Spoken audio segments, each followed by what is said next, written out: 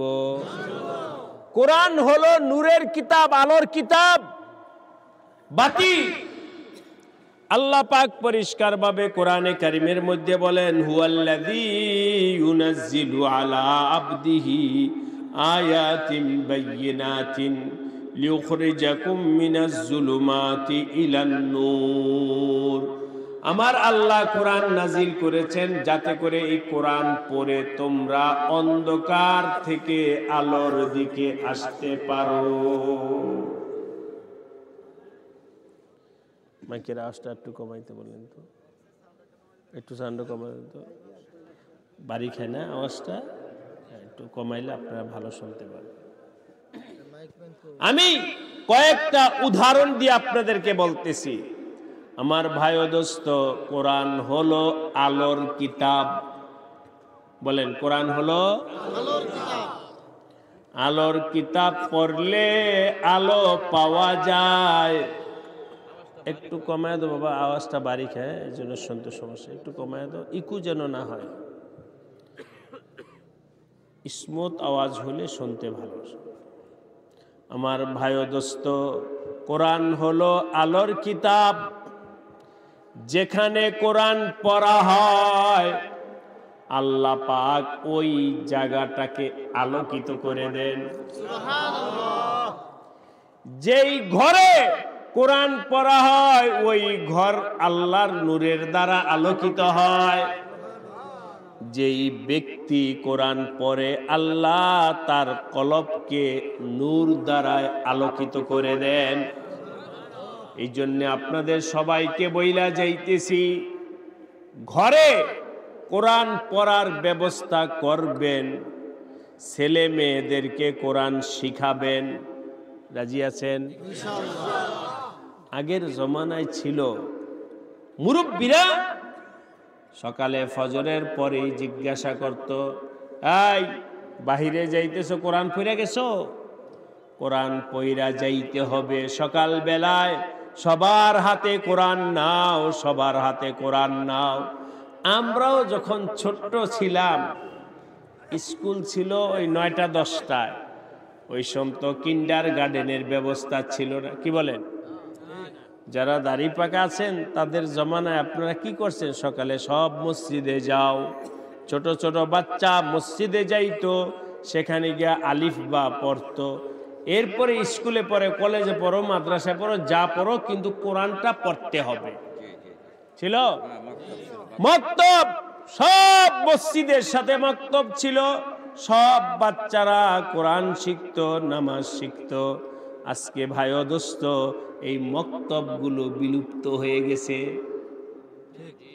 ঠিক কিনা? বহুত কম।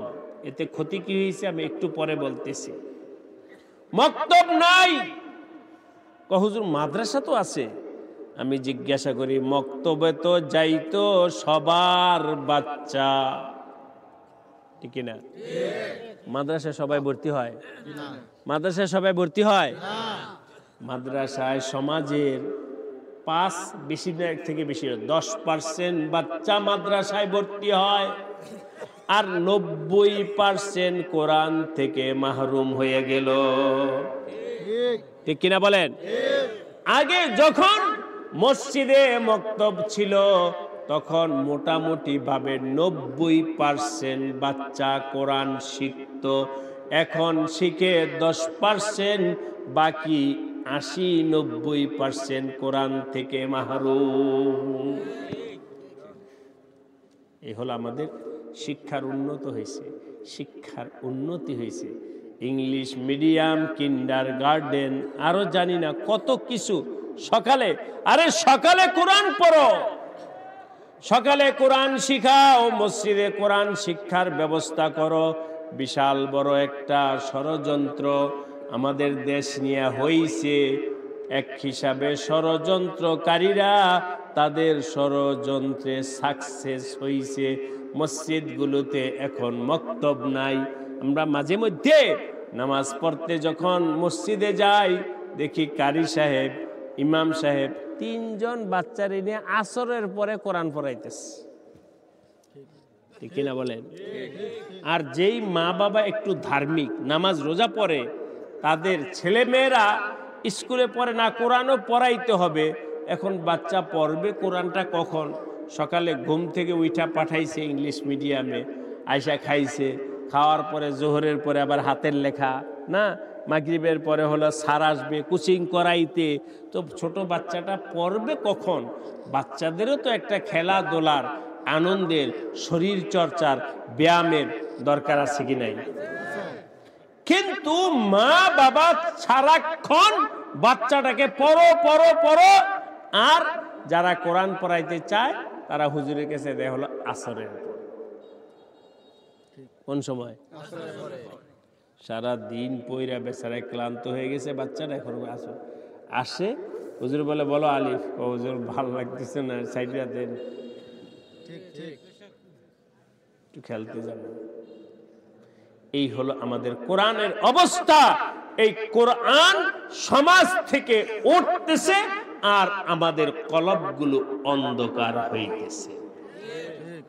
এই জন্য আমার ভাই ও দোস্ত, আপনাদের এখানেই যারা আছেন সবার কাছে অনুরোধ কইরা বলবো, আপনার এবং আপনার সন্তানকে যদি জান্নাতি বানাইতে চান, অবশ্যই বাচ্চাদেরকে কোরআন শিখাবেন। রাজি আছেন কিনা বলেন? হাতুরা বলেন। আল্লাহ সবাইকে তৌফিক দান করবেন, আমিন। আমার ভুল হইছে, এখন আর করার কিছু নাই, আপাতত বললাম। কিন্তু আমার সন্তানরা যেন কোরআন ছাড়া না থাকে, আমার নাতি পুতি যেন কোরআন ছাড়া না থাকে। আগে তাদেরকে কোরআন শিখাবো, এরপরে ডাক্তার হোক, ইঞ্জিনিয়ার হোক, প্রফেসর হোক, অসুবিধা নাই। মুসলমান তুমি ডাক্তার হও কোরআনওয়ালা, মুসলমান তুমি ইঞ্জিনিয়ার হও কোরআনওয়ালা, মুসলমান তুমি এমপি মন্ত্রী হও কোরআনওয়ালা, মুসলমান তুমি জেলা প্রশাসক হও কোরআনওয়ালা, মুসলমান তুমি ডিসি এসপি হও কোরআনওয়ালা, তুমি পৃথিবীর যে কোনো মর্যাদাওয়ালা হও না কেন, অবশ্যই তোমাকে কোরআনওয়ালা হইতে হবে। কোরআন ছাড়া মুসলমান থাকবে না।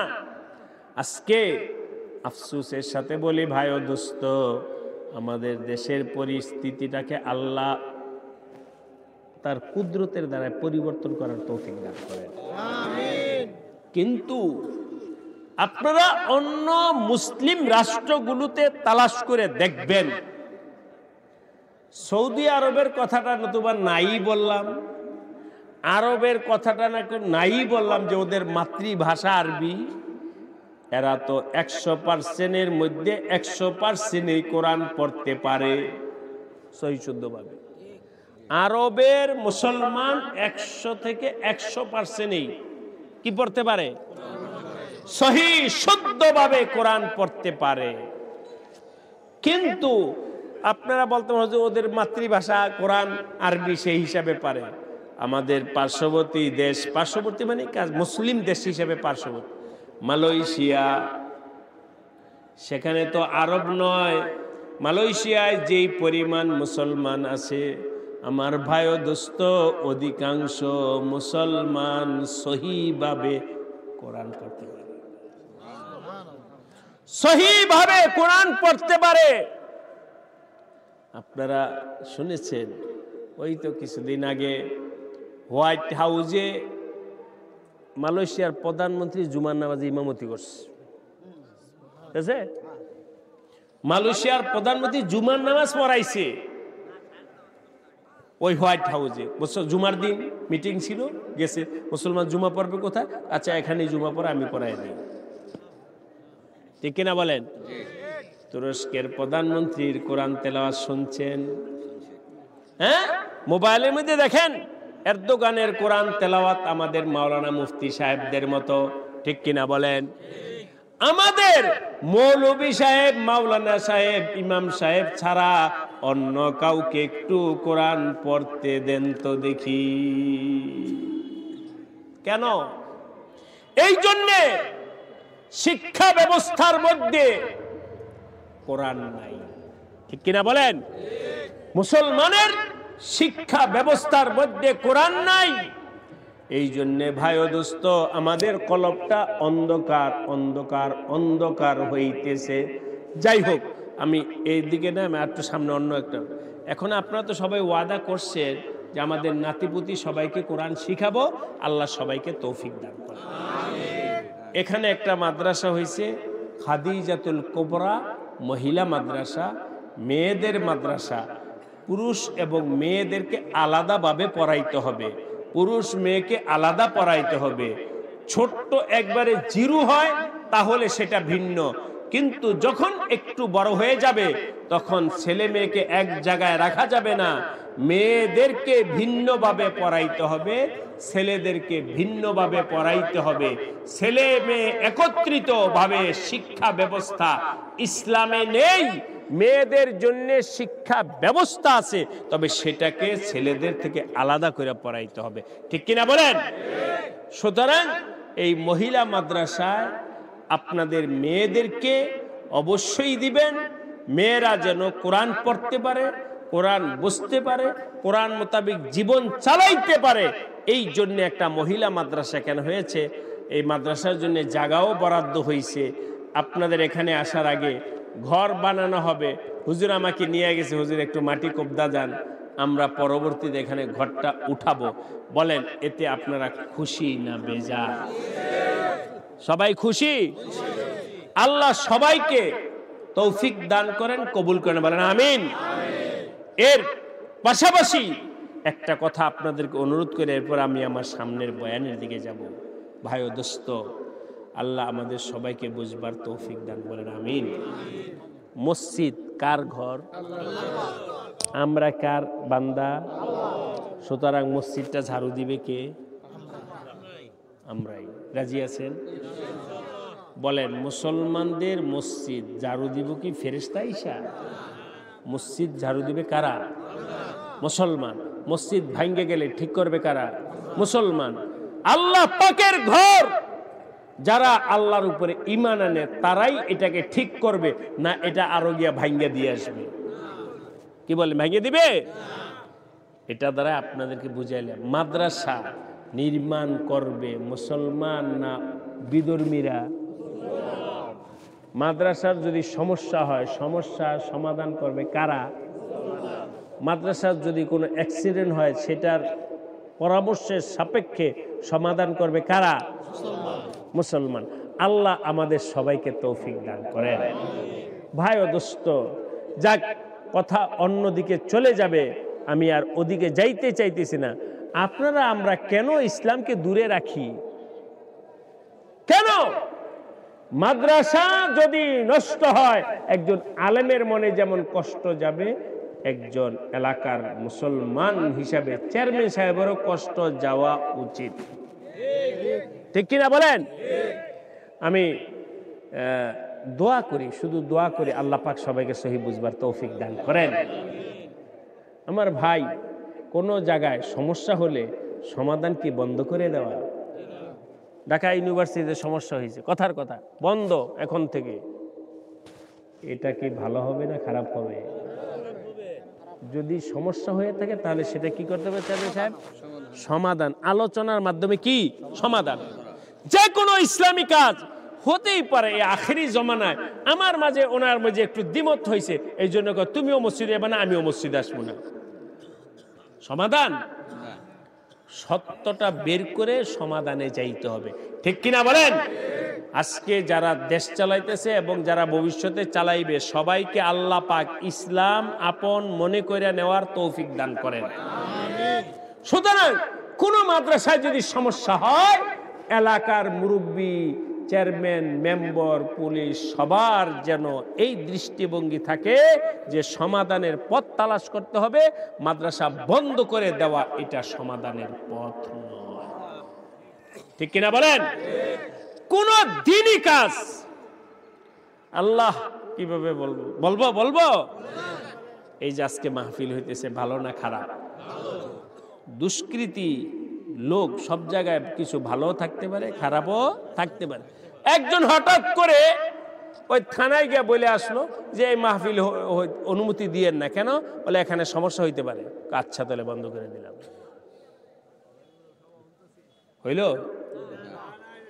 বন্ধ করে দেওয়া সমাধান? কোন কিছু বন্ধ করে দেওয়া সমাধান না। যদি সমস্যা হতেই পারে, আমি বারবার বলছি, কোন পক্ষপাতিত্বের জন্য নয়। ভাই ও দোস্তের দুনিয়ার জিন্দেগিতে মানুষ সব এক না, ভালো মন্দ আছে। সমস্যা হলে সেটা সুন্দর সমাধানের পথে যাইতে হবে। বন্ধ করে দেওয়া ইমানি কাজ, আমলি কাজ বন্ধ করে দেওয়া সমাধান নয়। ঠিক কিনা বলেন? সুতরাং এই মাদ্রাসা হোক, আপনার এলাকার মাদ্রাসা হোক, এই মসজিদ হোক, এলাকার মসজিদ হোক, এই মাহফিল হোক, এলাকার মাহফিল হোক, যে কোনো দিনই কাজ যেন বন্ধ না হয়। এটা সমাধানের জন্য প্যার মহাব্বত এর মাধ্যমে সমাধানের পথ তালাশ করা, এটা জনপ্রতিনিধি, এটা রাষ্ট্র, এটা সরকারের দায়িত্ব। ঠিক কিনা বলেন? আপনারা হয়তো শুনেছেন, না শুনলেও শুনবেন, দাওয়াত ও তাবলীগের নিয়ে একটু সমস্যা হয়েছে, এই জন্য ইজতেমা বন্ধ। সমাধান কি বলেন? সমাধান না। কেন? রাষ্ট্রের তো আল্লাহ পাক, রাষ্ট্র প্রশাসন আছে, পুলিশ আছে, আর্মি আছে। এভাবে না হলে সমাধান করে ইসলামের কাজ চলতে দিতে হবে। এখন একটা এক শ্রেণীর মানুষ আছে যারা ঘোলা পানিতে মাছ শিকার করতেছে, মানে সমস্যা কইরা এরপরে কি করে দিতে চায়? বন্ধ করে দিতে চায়। না, বন্ধ যেন না হয়। সামগ্রিকভাবে সবার কাছে বলে দিয়ে গেলাম, কোনো দিনই কাজ যেন বন্ধ না হয়। আপনাদের এই এলাকায়ও যদি কোনো সমস্যা হয়, তাহলে এটা প্যার মহাব্বতের সাথে সমাধান করতে হবে। দিনই কাজ একদিনের জন্য বন্ধ করা যাবে। রাজি আছি সবাই? হাতুড়ে দেখান। আল্লাহ সবাইকে কবুল করেন, তৌফিক দান করেন, আমিন। এটা আমার অনুরোধ। যারা এই সমাজের বিচারক আছেন, মুরব্বী আছেন, সবাই এই মানসিকতাটা পোষণ করবে। না, বন্ধ করা যাবে না, বন্ধ করা যাবে না। হ্যাঁ, আলোচনার মাধ্যমে সমাধান হবে। আল্লাহ পাক এই মাদ্রাসাকে কিয়ামত পর্যন্তের জন্য কবুল করে নেন। মাদ্রাসার ঘর উঠাবে, ঘরের জন্য ঘর উঠে টাকা পয়সার দরকার। আপনারা সাহায্য করতে রাজি আছেন? গতকাল আমি গেছিলাম শেরপুর, নকলা, না কালেকশন করলাম নকলা, এটা শেরপুর, এটা হলো তারাকান্দি। এক মাদ্রাসা পাশে মসজিদ মেরামত করবে। বললাম ভাই টাকা দেন তো। সবাই দিল তার সাধ্য অনুযায়ী, সবাই সাধ্য অনুযায়ী দিল। খুব খুশি লাগছে, দোয়া দিয়ে আসছি। আল্লাহ পাক আমাদের সবাইকে দ্বীনি কাজে সাহায্য সহযোগিতা করার তৌফিক দান করেন। এই মাদ্রাসা ঘর নির্মাণের জন্য কে কত দিবেন একটু বলেন তো দেখি, এরপরে আমার বয়ান করব। বলেন, বিসমিল্লাহ বলেন, যে যা পারেন একটু বলেন যে হুজুর আমি এত দিব, 1000 টাকা দিব। 1000 দেনেওয়ালা লোক আছে? রাখবে আল্লাহ পাক ওই ব্যক্তি মৃত্যুর পর কবরকে জান্নাতের বাগান বানায় দেবে। হাদিসে আসছে, নবী আলাইহিস সালাতু ওয়াস সালাম বলেন, মান আকালা তাইয়িবান ওয়া আমিলা ফি সুন্নাতিন ওয়া আমিনান নাস বাওয়াইকাহু দাখালাল জান্নাহ। এক হাদিসে আসছে, কোন ব্যক্তি যদি বিশেষ করে 3টা আমল করে, কয়টা আমল? আল্লাহ পাক ওই ব্যক্তি মৃত্যুর পর তাকে জান্নাত দান করবেন। 1 নাম্বার হলো আকালা তাইয়িবান, হালাল খানা খাবে। হালাল খাবে, হালাল, হারাম খাবে না। কথার কথা বলছি ভাই ও দোস্ত, বুঝার জন্য বলছি, মনে কেউ কষ্ট নেবেন না। আজকে অনেকে আছে আলেম ওলামারা হক কথা বললে কষ্ট পায়, উল্টা মন্তব্য করে। হ্যাঁ হুজুরে এটা বলার দরকার ছিল কি, হক কথা সত্য কথা বলতেই হবে। যদি তোমার দিল তৈয়ার হয় মানবে, আর যদি দিল তৈয়ার না হয় মানবে না। তো আল্লাহ পাক যদি হেদায়েত রাখেন তাহলে হেদায়েতের উপরে চলবে, হেদায়েতের উপরে যদি নসিব না থাকে তাহলে তুমি কমপক্ষে কোরআন হাদিসের সাথে বেয়াদবি কইরো না। ঠিক কিনা বলেন? ইদানিং বিভিন্ন জায়গায় দেখা যায় ওলামায়ে কেরাম কোরআন হাদিসের কথা বললে এক শ্রেণীর কয়েক ধরনের মানুষের, হুজুর কি বললেন, এটা বললেন না, এটা বললেন না। আরে কোনটা বলবে কোনটা বলবে না, কোরআনের কথা সবটাই বলতে হবে। ঠিক কিনা বলেন? কোরআনের কথা সবই বলতে হবে, হক কথা বলতে হবে, হক কথা গোপন রাখা যাবে না। যাই হোক, একটু বুঝার জন্য বলতেছি, শোনেন। কুকুর খাওয়া কি হারাম, শুকর খাওয়া কি হারাম। কুকুরের গোশত যেমন হারাম মনে করো, শুকুরের গোশত খাওয়া যেমন হারাম মনে করো। কুকুর শুকুরের গোশত খাওয়া থেকে যেমন বিরত থাকো, ঠিক এমনি ভাবে বুঝা নাও সুদ খাওয়া কি। এ মুসলমান, সুদ খাওয়া থেকে বিরত থাকো। কুকুরের গোশত যেমন অপছন্দ করো, সুদ খাওয়া সুদ দেওয়াকেও অপছন্দ করো। আহাল্লাল্লাহুল বাইআ ওয়া হাররামার রিবা। আল্লাহ পাক ব্যবসা বাণিজ্যকে বৈধ করেছেন, সুদকে হারাম করেছেন। সুদের মাধ্যমে উপার্জিত যা খাইবা সব হারাম খাইলা। এই সুদের টাকা খাওয়া আর শুকুর কুকুর খাওয়া কি একই? ঠিক কিনা বলেন? হ্যাঁ আমার ভাই, কিছুক্ষণ আগে আমাদের হযরত মাওলানা আবুল বাশার সাহেব বলেছেন, চেয়ারম্যান সাহেবও বলেছেন, বোনের হক দেয় না। বাবা মারা গেছে, বাবা মারা গেছে, এক ছেলে এক মেয়ে রাইখা মারা গেছে। বাবা মারা গেছে, এক ছেলে এক মেয়ে রাইখা মারা গেছে। সবটা জমিন বাড়ি পুরাটা ব্যাংকের টাকা সব ছেলে দখল করে বইসা রয়েছে। আছে কি নাই? এই বোনকে দিলে না, বোনের হক দিলে না। বলে বোনেরা যা দেওয়ার বিবাহ সময় বাবা দিয়ে দিচ্ছে। বোনকে যা দেওয়ার বাবা বিবাহ সময় দিয়ে দিচ্ছে। আচ্ছা, ওই কিছুদিন আগে আমাদের এক পাকিস্তানের এক মাওলানা সাহেব বলতেছিলেন, যদি তোমার বোনের বিবাহ সময় তোমাকে দিয়ে দেয়, তোমাকে বিবাহ করানোর সময় দেয় নাই? কি বলেন? এই যে ভাবারা শোনেন, বোনকে বিবাহ দেওয়ার সময় যদি বোনের হক আদায় করে দেওয়া হয়ে থাকে, তোমাকে বিবাহ করার সময় তোমারটা দেওয়া হয়েছে, অতএব ভাই বোন দুজনের হক শেষ। এখন যা আছে সব মাদ্রাসায় দিয়ে দাও। কি বলেন? তোমারটা, তোমার বোনের হক যেমন আদায় হয়েছে, তোমারটা তো আদায় হয়েছে। এ সমস্ত কথা বলে আমার আল্লাহর আদালত থেকে পার পাওয়া যাবে না। সুতরাং পাই পাই করে হিসাব করে বোনের হক আদায় যদি না করো, তাহলে আত্মসাৎকারী হিসাবে কাল হাসরের দিন উঠতে হবে। আত্মসাৎকারী হিসাবে কাল হাসরের ময়দানে উঠতে হবে। বোনের হক হিসাব কইরা দিয়ে দাও, বোনের হক নষ্ট কইরো না। তবে বোনের হক কতটুকু দিবে, মেয়ের হক কতটুকু দিবে, একটু ভালো করে বুঝেন। আল্লাহ আমাদের সবাইকে বুঝবার তৌফিক দান করেন। কোরআন হলো ইনসাফ এর কিতাব। কোরআন হলো কি? আল্লাহর ফয়সালা হলো কি? ইনসাফের ফয়সালা। আল্লাহর ফয়সালা কি?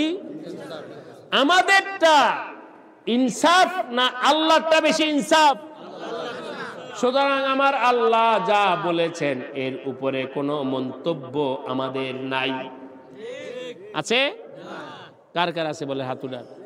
এই মন্তব্য নাই, মন্তব্য নাই, মন্তব্য নাই বলেন। আমাদের কারো মন্তব্য নাই, এবার হাত উঠান। আল্লাহ সবাইকে বুঝবার তৌফিক দান বলেন আমিন। একটা কথা বলবো, এই জন্য আগে রেডি করে নিলাম। মন্তব্য নাই। বাবা মারা গেছে, কথার কথা 30,000 টাকা যদি রাইখা মারা যায়, 3 কাটা জায়গা রাইখা যদি মারা যায়, এক ভাই এক বোন, তাহলে এটা ভাগ হয়ে 10,000 পাবে বোন, আর ভাই পাবে কত?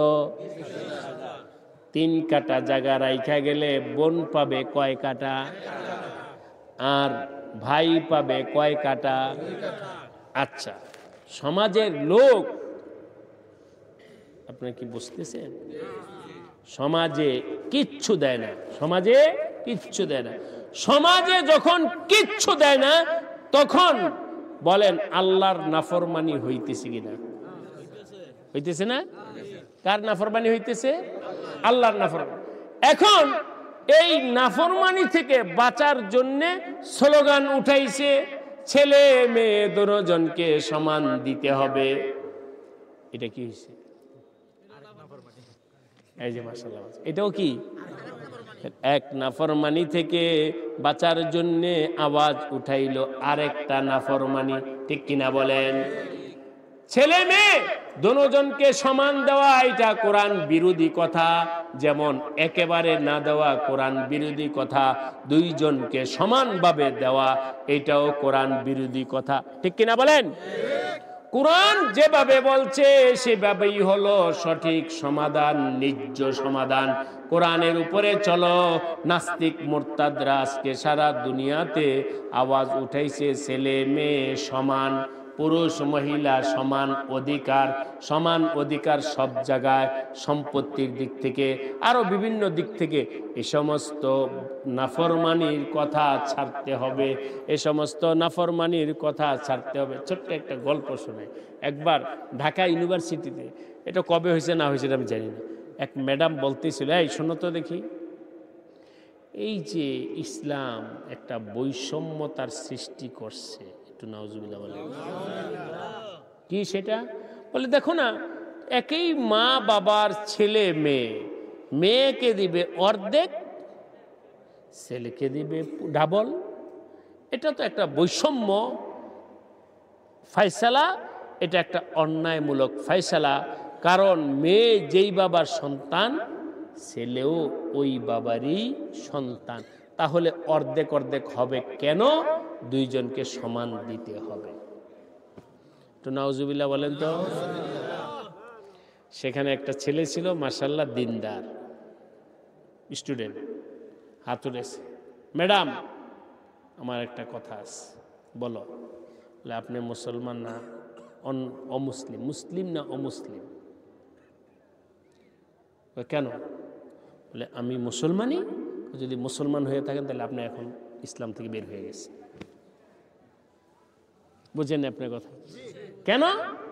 আপনি কোরআন বিরোধী কথা বলছেন। আমার আল্লাহ পবিত্র কোরআনে বলছে আলাইসাল্লাহু আহকামিল আলাইসাল্লাহু বিআহকামিল হাকিমিন। আমার আল্লাহ কি ন্যায্য বিচারকারী নয়? আল্লাহ যেটা করছেন সেটা ন্যায্য না অন্যায়? সুতরাং এই কথাটা বইরা গেলাম, একেবারে না দেওয়াটা যেমন অন্যায়, ঠিক এমনি ভাবে সমান এর কথা বলা এটাও অন্যায়। কুকুর শুকুরের গোশত খাওয়া যেমন হারাম, সুদ খাওয়াও তেমনই হারাম। ঠিক কিনা বলেন? মান আকালা তয়্যিবান, হালাল খানা খাও, হালাল খানা খাও, হালাল খানা খাও। খাইতে রাজি আছি? কি খাবো না? হারাম খাবো না, হারাম খাবো না। আল্লাহ আমাদের সবাইকে তৌফিক দান করেন। হারাম থেকে বাঁচার একটা উপায় বলতেছি, লেখা রাখেন। হারাম থেকে বাঁচার উপায় হলো, এই মানসিকতাটা আমাদের সবার আমলের মধ্যে আনতে হবে। হারাম থেকে বাঁচার উপায় হলো খানা কমাও, কম খাও, মেনু কমাও, মেনু কমাও।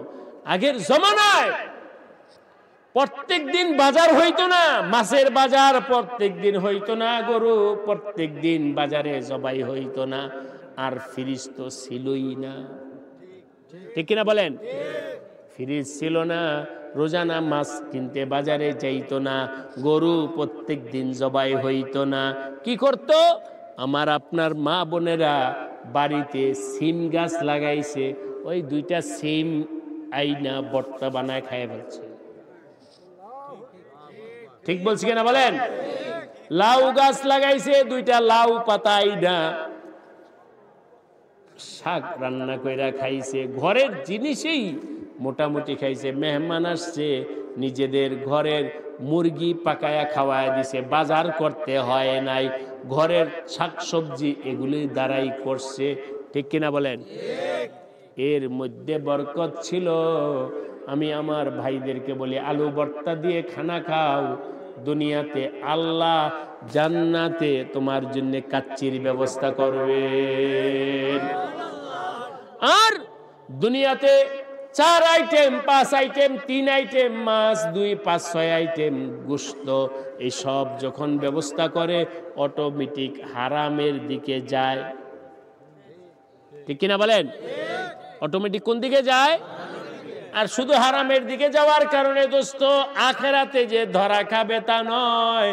আমি বাস্তব কথা বইলা যাইতেছি, আগে যখন নিজের লাউ পাতা দিয়ে খানা খাইছে, এর মধ্যে কোনো ফরমালিন ছিল না, কোনো দোষের কিছু ছিল না, রোগ ব্যাধি ছিল না। ঠিক কিনা বলেন? এখন যখন খানা বাড়ছে, ফরমালিন বাড়ছে, রোগ বাড়ছে, এত এত এত রোগ বাড়ছে যে সমস্ত রোগের নাম আগে আমরা কখনো শুনিই নেই। দুনিয়াতেই তো আযাব শুরু হয়ে গেছে। ঠিক কিনা বলেন? হারাম খাওয়ার কারণে দুনিয়া 2 নাম্বার জিনিস খাওয়ার কারণে দুনিয়াতেই হারাম শুরু হয়ে, শাস্তি শুরু হয়ে গেছে। কবরেও হবে, আখিরাতেও হবে। এই জন্য আমার ভাই ও দোস্ত, আল্লাহ আমাদের সবাইকে বুঝবার তৌফিক দান করবেন, আমিন। হালাল খাও, হারাম খাইও না।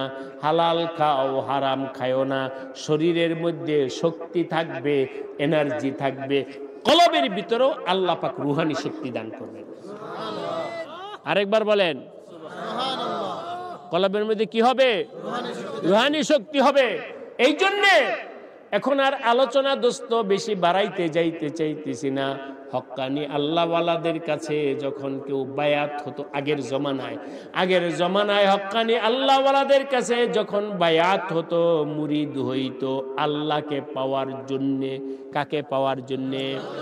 তখন তারা সবক দিতেন, কিল্লাতে তাআম, খানা কম, কিল্লাতে কালাম, কথা কম, কিল্লাতে ইখতিলাত, মাল আনা, মানুষের সাথে বেশি চলাফেরা কইরো না, তাহলে তোমার কলব নুরানি হবে। সুবহানাল্লাহ বলেন। খানা কম, কথা কম, মানুষের সাথে চলাফেরা কম। বলেন, খানা কম, কথা কম, মানুষের সাথে চলাফেরা কম। তখন তোমার কলবের ভিতরে আল্লাহ পাক নূর দান করবে, নূর দান করবে। হাকিমুল উম্মাহ হযরত আশরাফ আলী থানভী রাহমাতুল্লাহ আলাইহি এই ব্যাপারে লম্বা আলোচনা করেছেন। তবে আপনাদেরকে বলে যাই, কেউ আবার এখন থেকে এই কথার উপরে চলতে গিয়া এমন কম খায়েন না যে কম খাওয়ার কারণে দাঁড়ায় নামাজ পড়তে পারে না, শরীর দুর্বল হয়ে গেছে, এরকমও না। খাবো, আবার এমনি মজাক করে বলি, আব্দুল্লাহ কথা বুঝো নাকি, এমনও খাইও না খাওয়ার পরে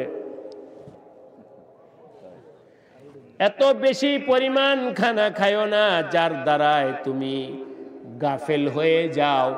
এত কম পরিমাণ খাইও না যার দ্বারায় তুমি দুর্বল হয়ে যাও। ঠিক কিনা বলেন? চেষ্টা করব নিজের শরীরের এনার্জি থাকে। ওই যে এখন ডাক্তার বের হয়েছে, আপনারা জানেন, ঢাকায় জাহাঙ্গীর কবির, ওনার দর্শনই হলো কম খাও, রোগ থেকে ভালো থাকবা, কম খাও। যাক, ওই ব্যাপারে আর আলোচনা গেলাম না। আমার ওনার কথা মানার দরকার কি? আমার নবীজির কথাই মানো। পেটকে 3 ভাগ করো, 1 ভাগ খানা, 1 ভাগ পানি, আরেক ভাগ খালি। আরেক ভাগ কি?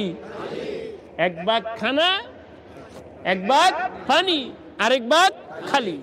তাহলে তোমার আর অলসতা, গাফলতি, কোনো রোগ ব্যাধি ধরবে না। আলহামদুলিল্লাহ, আল্লাহর শুকরিয়া আদায় করতে কইরা বলতেছি, আপনাদের কাছে দোয়া চাই, আল্লাহ ভালো রাখছেন। আল্লাহ যেন মৃত্যু পর্যন্ত এরকম চইলা ফেরা কবরে যাইতে পারি, আল্লাহ সে তৌফিক দান করেন, আমিন। এই যে দেখতে মনে হইতেছে মোটা তাজা না, কিন্তু সুস্থ মনে, আলহামদুলিল্লাহ, কোনো রোগ নাই, গায়ে কোনো রোগ নাই। এই যে আপনাদের এখানে বয়ান করতে আসছি না, বয়ান করতে আসার আগে খানা খাই আসছি, কি আপনার মনে হইতেছে যে খানা খায় আমার খুব ক্লান্ত হয়ে গেছি? আমাকে মাঝে হুজুর খানা আগে খাবেন না বয়ান আগে করবেন? আমি আগে খানা খাইয়া এরপরে বয়ান করব। হুজুর খানা খাওয়ার পরে বয়ান করবেন, ক্লান্তি হবে না? আমি খাবই এমন, বুঝেন নাই কথাটা?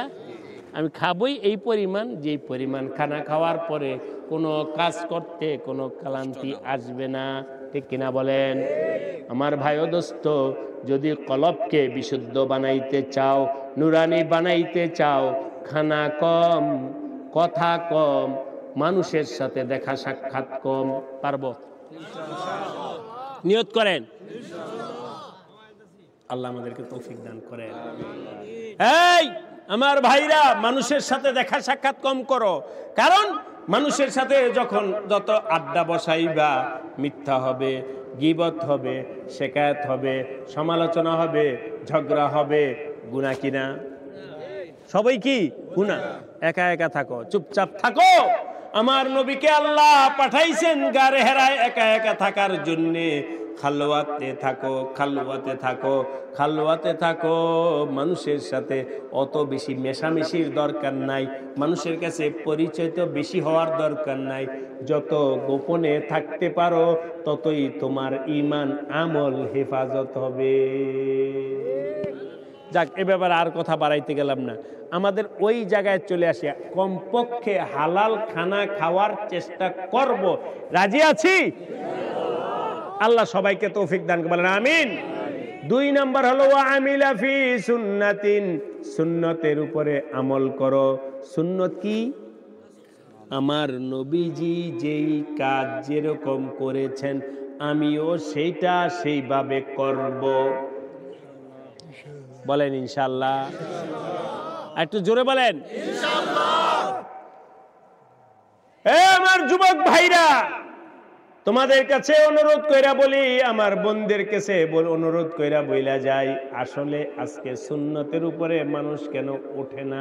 কারণ হলো নবীজির মোহাব্বত নাই। কি নাই? মোহাব্বত নাই। আসলে কোনো বিষয় না, একটু বলতেছি, আপনারা আগেই তো বলছি, কেউ মনে কষ্ট পায়েন না। আমার ভাইরা, যুবকরা ইদানিং চুল কাটে। এদিকে তাকান তো, চুল আছে এই এখান দিয়া একটু রেখা কইরা, একেবারে ছোট ছোট কইরা মাঝখান দিয়া, ওই যে আপনার ধান ক্ষেত যখন লাগায় তখন ধান ক্ষেতের মাঝখান দিয়ে হাঁটার মতো আইল থাকে যে, ওই রকম আইল বান, 1টা 2টা 3টা। স্বাভাবিকভাবে থেকে একটু অস্বাভাবিক মনে হইল কিনা? আবার এইভাবে কাটতে টাকাও বেশি লাগে, কিন্তু তারপরে কাটে কেন? কাউকে না কাউকে মহব্বত করছে। ঠিক কিনা বলেন? এর নজরে কেউ না কেউ লাগছে, অমুক নায়ককে দেখছে চুল এমন কাটতে, এই জন্য এভাবে কাটবো। দুনিয়ার মানুষ চাই ভালো বলুক খারাপ বলুক, আমি এভাবেই কাটবো। কেন? ওরে পছন্দ হয়েছে, এই জন্য ওর মতো চুল কাটে। অমুক খেলোয়াড় কাটছে কি, এখান দিয়ে সাইসা ফেলছে, পিছন দিয়ে একটু আসে, বাস ওই রকম কাটবে। কেন? ওরে ভালো লাগছে। আরেকজনে, এখন বর্তমানে চুল কাটার যে কত আইটেম আছে, গইনা শেষ করতে পারবেন না। বলেন তো, এত আইটেমের চুল কাটে, সে কেন কাটে? কাউকে না কাউকে মহব্বত করছে। এই বাবা শোনো, আজকে তুমি যেই নায়ককে মহব্বত কইরা এভাবে চুল কাটলা, আমি জিজ্ঞাসা করি ওই নায়কের সাথে হাসর হতে রাজি আছো কিনা? বলো। এরই জিজ্ঞাসা করি, আজকে যেই খেলোয়াড়ের সাথে পছন্দ কইরা তুমি চুল কাটছো, ওই খেলোয়াড়ের সাথে তোমার হাসর যেন হয়ে যায়, এটা চাও কিনা? অবশ্যই ঈমান যদি থাকে তাহলে বলবে চাই না। ঠিক কিনা বলেন? যদি নাই চাও তাহলে তার মতো কেন হইতে চাইলা? আমার নবীজির মতো কেন হইলা না? বলো তো, নবীজি বেশি পছন্দের না খেলোয়াড়? এই বলো, কে বেশি পছন্দের? নবীজি। আমি কসম করে বললেও হানে সবনা ভাই দোস্ত বাবাজিরা লেখা রাখো, এই আসমানের নিচে জমিনের উপরে আমার নবীজির মতো সুন্দর আর কেউ না। ঠিক কিনা বলেন? নবীজির উপর সুন্দর আর কেউ নাই। আল্লাহ পাক আমার খুলিকতা মুবাররান মিন কুল্লি আইবিন কাআন্নাকা খুলিকতা মা কামা তাশাউ। কথায় আসলে একটু ভালো করে বুঝেন, আপনাকে আল্লাহ আপনাকে বানাইছেন, আপনার শরীরে কোনো দোষ নাই। বলেন আল্লাহু আকবার। আমার নবীজির ব্যাপারে হযরত হাসান ইবনে সাবিত রাদিয়াল্লাহু তাআলা আনহু বলছেন, হে রাসূল, আপনার শরীরে কোনো স্পট নাই, আপনার শরীরে কোনো দাগ নাই, আপনার শরীরে কোনো কালিমা নাই, আপনাকে তো আমার আল্লাহ যেমন চাইছেন তেমনই বানাইছেন। আরেকবার বলেন আল্লাহু আকবার। কিন্তু একটা কথা আছে, বইলা যায়, আপনাদের কি কষ্ট হইতেছে? শুনেন, দুনিয়াতে একটা কথা আছে, সবচেয়ে সুন্দর ব্যক্তি হলেন হযরত ইউসুফ আলাইহিস সালাম। সবচেয়ে সুন্দর হলেন কে? ইউসুফ আলাইহিস সালাম। ইউসুফ আলাইহিস সালামের সৌন্দর্যের দিকে তাকায়া মিশরের মেয়েরা নিজেদের হাত কাইটা ফেলছে। জানেন ইতিহাস কি? জানেন না? কোরআনেও আছে সংক্ষেপে, আর তাফসীর কিতাবে বড় আছে। ইউসুফ আলাইহিস সালাতু ওয়াস সালামের দিকে তাকায়া মেয়েরা হাতের আঙ্গুল কাইটা ফেলছে। উম্মুল মুমিনিন হযরত আয়েশা বলেন, আমার আল্লাহ, একটা কথা মাঝখানে একটু বলে লই, মা ছোট বাচ্চা যদি বেশি সুন্দর হয়, কোথাও নেওয়ার আগে এখানে একটা কি দেয়? টিপ, কালি ফোঁটা আপনার এলাকায় দেয় কেন? যাতে করে কারো কি না লাগে, বদনজর না লাগে। একটু কালি দিয়া নেয়, কারো যেন বদনজর না লাগে। কালি দিয়া নেয়, কারো যেন বদনজর না লাগে। আমার ভাই ও দোস্ত, আমার নবীজি হলেন সবার থেকে, সমস্ত মানুষ থেকে আল্লাহর কাছে সবচেয়ে প্রিয় হলেন আমার নবীজি। উম্মুল মুমিনিন আয়েশা বলেন, আল্লাহ পাক নবীকে পর্দা দিয়ে ঢাইকা রাখছে। ওনার সৌন্দর্যটা যদি খুইলা দিত, মিশরের মেয়েরা ইউসুফ আলাইহিস সালামকে দেখে হাত কাটছে, আমার নবীজিকে যদি কেউ ভালোভাবে দেখতো তাহলে তারা তাদের কলিজা কেটে ফেলত। একবার আমার নবীজি ঘরে আসছেন। আমার নবীজি যখন ঘরে আসছেন, একবার ঘরে আসছেন, আসার পরে বাতি গেছে গা, কারেন্ট চলে গেছে। কারেন্ট গেছে গা, কারেন্ট মানে বাতি, ওই সময় বাতি জ্বেলেছিল, বাতি নিভে গেছে। নবীজি যখন আসছেন, উম্মুল মুমিনিন কাপড় সিলাইতেছিলেন, হাতে থেকে সুইটা পইরা গেছে। নবীজি আসছেন, নবীজির নূরে ঘরটা আলোকিত হয়ে গেছে। উম্মুল মুমিনিন ওই সুইটা ওই আলো দিয়া উঠাইয়া ফেলছে। এমন ছিলেন নবীজি। ওই নবীজিকে পছন্দ হয় না, আজকে খেলোয়াড়কে পছন্দ হয়, নায়ককে পছন্দ হয়, অমুককে পছন্দ হয়। বুইজা রাইখো, নবীকে যদি পছন্দ করতে পারো, নবীজির মতো যদি চুল রাখতে পারো, নবীজির মতো যদি কাপড় পরতে পারো, নবীজির মতো যদি চলতে পারো, নবীজির মতো যদি খাইতে পারো, নবীজির মতো যদি ওঠা বসা করতে পারো, নবীজির সাথে হাসর হবে। ফেদা হো যাও মোহাম্মদ पर के महबूबे खुदा हो जाओ, इस जहां से जुदा हो जाओ, अरे नादा परदेसी। কার কাছে সুন্দর হতে চাও? লাভ নাই, লাভ নাই। ভালো কইরা বুঝা নাও, আমিরুল মুমিনিন হযরত ওমর রাদিয়াল্লাহু তাআলা আনহু কাঁদতে কাঁদতে, খুব কাঁদতেন, আখিরাতের ভয়ে কাঁদতেন। কাঁদতে কাঁদতে হযরত ওমরের চোখে দিয়া যে পানি পড়তো, এই পানির দাগটা তার চেহারা মোবারকে লাইগা রইছে। একজনে বলল, আমিরুল মুমিনিন, কেমন দেখা যায় এখানে দাগটা? এখানে এক ধরনের, এখন তো বহুতই আছে, ওই জমানায় তত ছিল না। এই গ্রিসটা যদি ব্যবহার করেন তাহলে আপনার এই চেহারার দাগটা থাকবে না। চেহারা গালের মধ্যে এরকম দাগটা পইরা রইছে, দেখতে সুন্দর দেখা যায় না। হযরত ওমর রাদিয়াল্লাহু তাআলা আনহু বলেন, আল্লাহ পাক কাল হাসরের দিন হয়তো এই দাগ দেখাই আমাকে মাফ করতে পারে। ও ভাইরা, আপনাদেরকে অনুরোধ কইরা বইলা যায়, নবীর মতো হওয়ার জন্য চেষ্টা করবেন। কে কে একটু হাত উঠায় দেখান। আল্লাহ সবাইকে তৌফিক দান করে, বলেন আমিন। নবী কোন হাতে খাইছেন? তোমরাও ডান হাতে খাও, পানাহার করো ডান হাতে। ডান পাঞ্জাবি শার্ট পরার সময় ডানটা আগে লাগাও, পায়ে জুতার ডানটা আগে পরো, শোয়ার সময় ডান কাত হয়ে শো, বাম হাত দিয়ে নয়। বাম হাত হলো বাথরুমে ব্যবহার করার জন্যে, এই জন্যে বাম হাত দিয়ে নয়। যদি কিছু খাও কোন হাত দিয়ে? ইহুদি খ্রিস্টানরা ফ্যাশন বানাইছে কোন হাত দিয়ে? ইহুদি খ্রিস্টানরা ফ্যাশন বানাইছে বাম হাত দিয়ে। 4 চামিচ দিয়া চিনি উঠাবে, বাম হাতে চিনি উঠায়, বাম হাতে 4 কাপ হাতে নেয়। আছে কি নাই? কেন মুসলমানই আছে, মানে হ্যাঁ তো মুসলমান, হ্যাঁ তো শিখছে। বলেন বাম হাতে চা নেই কেন? হ্যাঁ, এটাই হলো কি বলছে, কি শব্দ বলছে? গ্র্যাভিটি। বাবা রে, এটাই আভিজাত্য, ভদ্রতা, হ্যাঁ, বাহাদুরি। বাম হাতে চা খাবে। আর শোনেন, এরপরে কি করে জানেন? হুজুররা, আমাদের দেশের হুজুররা ইসলামকে কঠিন বানায় ফেলছে। আমাদের দেশের হুজুররা ইসলামকে কি বানাইছে? কেন দেন না? চা এক হাতে খাইলেই চলে, ডান হাত বাম হাত এক হাতে খাইলেই চলে। এটাও তো আল্লাহ বানাইছে, এইটাও তো কে বানাইছে? আল্লাহ বানাইছে। আমি বলি আচ্ছা, জান্নাত বানাইছে কে? জাহান্নাম বানাইছে কে? এক জায়গায় গেলেই তো হয়। হ্যাঁ, দুটোটা তো আল্লাহর বানানো, এক জায়গায় গেলেই তো হয়, ঠিক কিনা বলেন? আমার ভাই ও দোস্ত, এই সব ছাইরা আমার নবীজির সুন্নত মোতাবেক চলেন। আল্লাহ আমাদের সবাইকে তৌফিক দান করেন।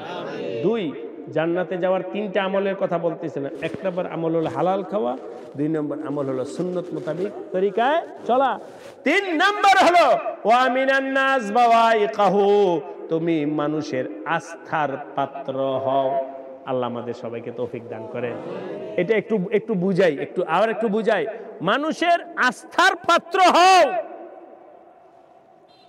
আমি বাথরুমে যাব, কথার কথা, মোবাইলটা একজনের কাছে রাইখা যাইতে চাই।